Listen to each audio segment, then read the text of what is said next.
Hello, എല്ലാവരും സുഖമായിരിക്കുന്നോ? നമുക്കിന്ന് നല്ല രസമുള്ളൊരു റെസിപ്പി നോക്കാം കേട്ടോ. ഇതിൻ്റെ ടേസ്റ്റിനേക്കാൾ ഉപരി ഇതുണ്ടാക്കുന്ന പ്രോസസ്സ് ഭയങ്കര രസമാണ്, നല്ല എൻജോയ്മെൻറ്റാണ്, നല്ലൊരു സാറ്റിസ്ഫാക്ഷൻ തരുന്ന ഒരു റിസൾട്ടാണ് കേട്ടോ. ഇതിൻ്റെ അവസാനം കാണുമ്പോൾ തന്നെ ചിലർക്കൊക്കെ മനസ്സിലായി കാണും. നമ്മുടെ പണ്ട് കാലത്തെ മുത്തശ്ശിമാരെല്ലാം ഈ പായിലെല്ലാം മാംഗോ ഒക്കെ തേച്ചിട്ട് ഉണ്ടാക്കുന്നൊരു മാങ്ങത്തിര ഉണ്ടായിരുന്നു. നോർത്ത് ഇന്ത്യൻസ് ഇതിന് ആം പാപ്പഡ് എന്ന് പറയാം കേട്ടോ. അതിൻ്റെ റെസിപ്പിയാണ്, വളരെ എളുപ്പമാണ്. നമുക്കെന്നാൽ റെസിപ്പിയിലേക്ക് പോവാം. ആദ്യമായിട്ട് വേണ്ട മാംഗോസാണ്. ഞാനിവിടെ 3 മാങ്ങ എടുത്തിട്ടുണ്ട്. നല്ല മധുരമുള്ള മാങ്ങയുടെ വെർഷൻ നോക്കി എടുക്കാൻ ശ്രമിക്കുക കേട്ടോ. അപ്പോൾ നമുക്ക് അത്ര അതിൻ്റെത്തേക്ക് പഞ്ചസാര കുറവ് മതി. പഞ്ചസാര ഒത്തിരി കഴിക്കുന്നേക്കാൾ നല്ല കുറവ് കഴിക്കുന്നതല്ലേ.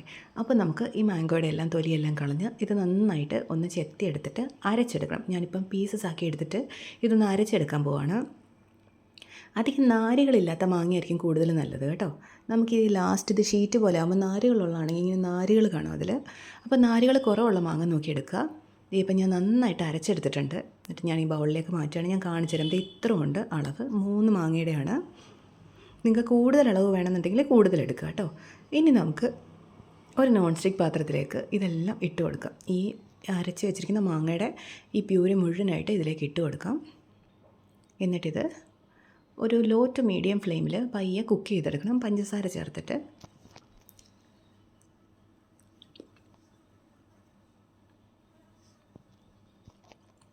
അപ്പോൾ നിർത്താതെ ഇളക്കി കൊടുക്കുക കേട്ടോ.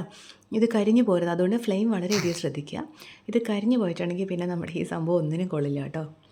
അപ്പോൾ കരിഞ്ഞു പോകാതെ പയ്യെ പയ്യെ ഇളക്കി വേവിച്ചെടുക്കുക. ഇനി നമുക്കിതിലേക്ക് ആവശ്യത്തിന് പഞ്ചസാര ചേർത്ത് കൊടുക്കാം.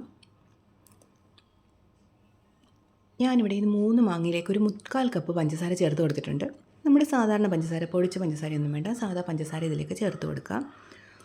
മധുരം നോക്കുക, കൂടുതലോ കുറവ് വേണമെങ്കിൽ നിങ്ങളത് നോക്കി ചെയ്യുക കേട്ടോ. ആദ്യം ഒരു അരക്കപ്പ് പഞ്ചസാര ഇട്ട് നോക്കുക. എന്നിട്ട് മധുരം തൊട്ട് നോക്കി മധുരം കുറവാണെന്ന് തോന്നുകയാണെങ്കിൽ കുറച്ചുകൂടി ഇടുക. ഞാനിവിടെ ഒരു 3/4 കപ്പ് പഞ്ചസാര ചേർത്തിട്ടുണ്ട്. എന്നിട്ടിതിങ്ങനെ കുറുക്കി എടുക്കുക.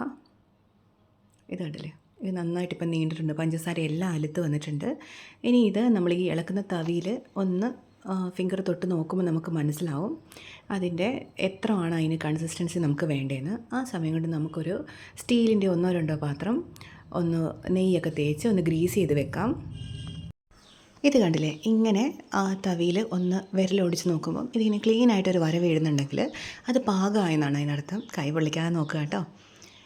ഇതിപ്പം ഈ പഞ്ചസാരയെല്ലാം നന്നായിട്ട് ലയിച്ച് പാകമായി വന്നിട്ടുണ്ട്. അപ്പം നമ്മൾ ഈ ഗ്രീസ് ചെയ്ത മോൾഡിലേക്ക് അല്ലെങ്കിൽ ഈ പാത്രത്തിലേക്ക് നമുക്കിത് ഒഴിച്ചു കൊടുക്കാം.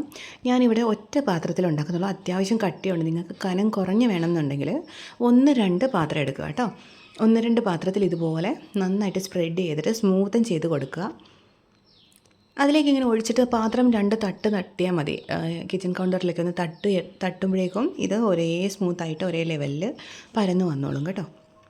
അത് ശ്രദ്ധിക്കുക. മുഴുവനായിട്ട് ഞാൻ ഇതിലേക്ക് തന്നെയാണ് ഒഴിച്ചു കൊടുത്തിരിക്കുന്നത്. ഒരുവിധം വലിയ പാത്രമാണ്. ഇതിൽ അത്യാവശ്യം കട്ടിയിലാണ് ചെയ്തിരിക്കുന്നത്. ഈ കനം കുറഞ്ഞാണ് എടുക്കുന്നതെങ്കിൽ പെട്ടെന്ന് തന്നെ നമുക്കിത് ഉണങ്ങി കിട്ടും. നമ്മളിത് സൺ ഡ്രൈ ആണ് ചെയ്യുന്നത്. അതുകൊണ്ട് കനം കുറച്ചാണ് നമ്മൾ എടുക്കുന്നതെങ്കിൽ ഇത് നമുക്ക് ഉണങ്ങി കിട്ടാനുള്ള എളുപ്പത്തിനാണ്. ഞാനിതിപ്പം നല്ല വെയിലുണ്ട്, അത് മാത്രമല്ല ഒത്തിരി പാത്രങ്ങളിലാക്കുന്നില്ല, ഒരു പാത്രത്തിലാക്കി ചെയ്യുന്നത്. അതുകൊണ്ടാണ് അത്യാവശ്യം കട്ടി. നിങ്ങളത് ശ്രദ്ധിക്കുക കേട്ടോ. നിങ്ങൾക്കധികം കട്ടി വേണ്ടെന്നുണ്ടെങ്കിൽ അത് 1-2 പാത്രത്തിൽ അല്ലെങ്കിൽ 2-3 പാത്രത്തിലാക്കിയിട്ട് പെട്ടെന്ന് ഉണക്കിയെടുക്കാം. ഇതിപ്പോൾ ഒന്ന് സ്മൂതൻ ചെയ്ത് കൊടുക്കുന്നുണ്ട്. ഇത് ഇത്രയുള്ള പരിപാടി. ഇതിനകത്തേക്ക് വേറെ ഒന്നും നമ്മൾ ചേർക്കുന്നില്ല.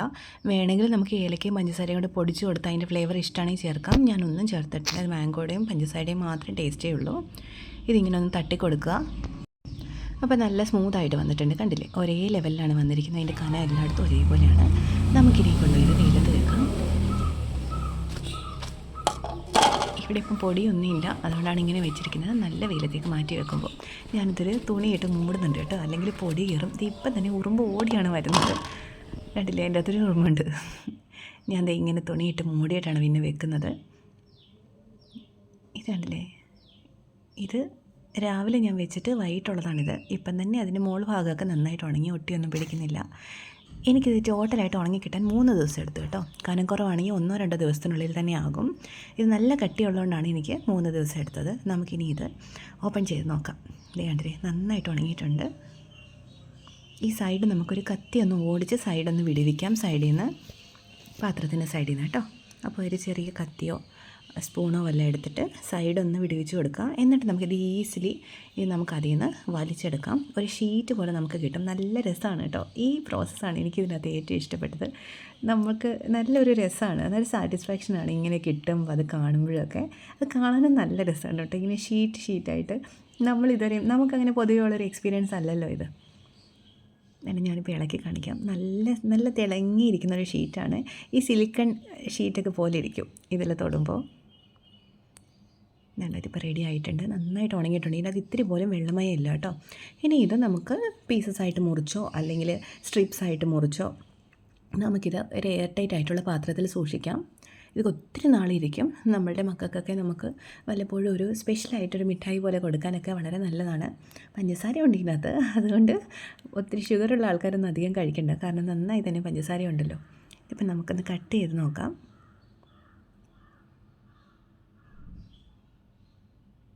ഇതിന് ടെക്സ്ചറും നല്ല രസമാണ് കേട്ടോ, കഴിക്കാനും ഒരു പ്രത്യേക രസമാണ്. നമ്മുടെയൊക്കെ കുട്ടിക്കാലത്തെയൊക്കെ ഒരു ഓർമ്മയൊക്കെ വരും നമുക്കിത് കഴിക്കുമ്പോൾ. അപ്പോൾ ഇങ്ങനെ നമുക്ക് മുറിച്ചെടുക്കാം.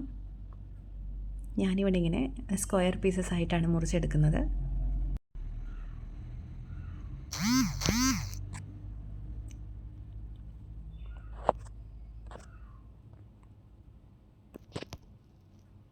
ഇത് കണ്ടില്ലേ, ഇതിങ്ങനെ ഇളക്കിയെടുക്കാം.